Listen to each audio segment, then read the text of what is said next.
आपल्यासोबत नाना पटोले आहेत. नाना, काय सांगणार? वरळी हिट अँड रन प्रकरणी आरोपीला जामीन मंजूर करण्यात आला, कसं पाहताय या सगळ्या गोष्टीकडे?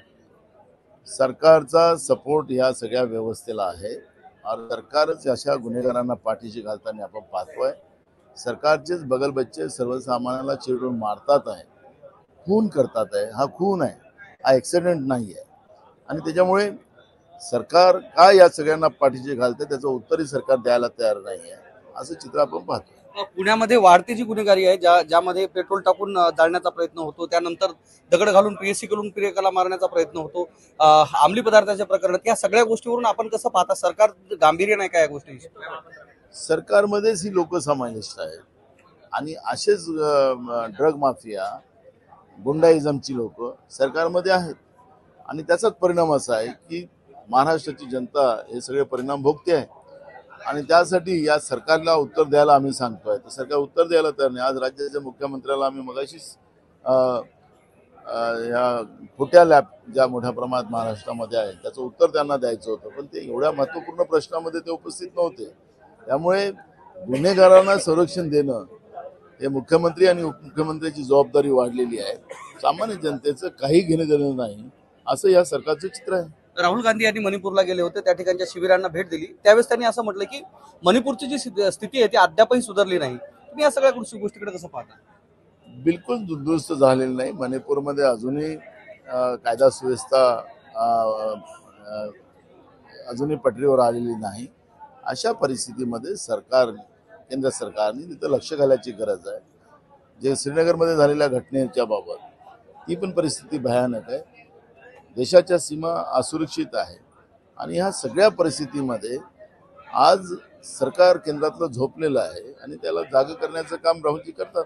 वाघनखा संदर्भात संग्रहालयाशी बोलणं झालेलं आहे आणि आता वाघनखा लवकरच येणार असे सुधीर मुनगंटीवार यांनी सांगितलंय आणि यावरून राजकारण विरोधी पक्ष करताय असं म्हटलेलं आहे. हे बघा, त्या मुनगंटीवार एकदम खोटा बोलणारा माणूस आहे. तो कधीच खरं बोलत नाही. पण जनतेच्या पैशाची उधळ कशी करायची त्याच्यातली त्याची एक्सपर्टी आहे. आता ते लंडनला गेले, मधल्या काळात मोठा त्यांनी भाऊ बनवला, मोठ्या प्रमाणात जाहिराती दिल्यात आणि सगळं देऊन इकडे वापस आले खाली. आता नंतर त्याचं स्वतःचं स्वागत करून घेतलं. आता त्या म्युझियमनी सांगितलं की आमच्याजवळ असं शिवाजी महाराजांचे वाघनखे इथं आहे, असं कुठलाही पुरावा नाही असं त्यांनी सांगितल्यानंतर मेरे मुर्गे की एक टांग हे जे म्हणण्याची जी भूमिका आहे त्या मुनगंटीवारांची ते आहे. आणि म्हणून असा खोटारडा मंत्री हा महाराष्ट्राला पहिल्यांदा लाभलेला आहे. रोहित पवारांनी, शेवटचा प्रश्न, रोहित पवारांनी आरोप केलाय की समृद्धी महामार्गामध्ये भ्रष्टाचार करून त्यामध्ये मुख्यमंत्र्यांचा अप्रत्यक्ष सहभाग आहे. राधेश्याम मोपलवार जे की समृद्धी महामार्गाचे होते, अधिकारी होते, त्यांना अप्रत्यक्षरित्या 3,000 कोटींचा फायदा मुख्यमंत्र्यांनी स्वतः करून दिल्याचा त्यांनी आरोप केलाय. असेल त्यांची जो माहिती, पण निश्चितपणे समृद्धी मार्गामध्ये मोठा भ्रष्टाचार आहे हे म्हणजे वस्तुस्थिती आहे.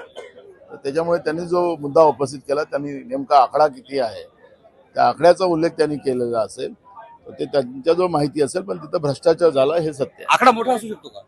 बिलकुल असेल. त्यांनी म्हणला त्याच्यापेक्षाही मोठा आकडा असू शकतो, कारण की या योजनेवर जवळपास 59,000 कोटी रुपये खर्च झालेले आहे आणि आता पुन्हा हे पुढे नेण्याचं काम चालू आहे.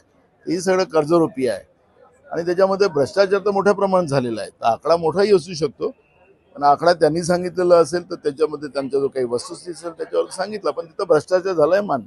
तर हे आपल्यासोबत होते काँग्रेसचे प्रदेशाध्यक्ष नाना पटोले, ज्यांनी राज्यातील ज्या घटना आहेत त्या संदर्भात भाष्य केलंय आणि एकूणच समृद्धी महामार्गाच्या प्रकरणामध्ये निश्चितच 3,000 कोटी नाही तर त्यापेक्षा जास्त भ्रष्टाचार झाल्याचा यावेळी त्यांनी खळबळजनक खुलासा केलाय. कॅमेरामन दीपक सह मी धनंजय सोळंके, मॅक्स महाराष्ट्र, विधान भवन, मुंबई.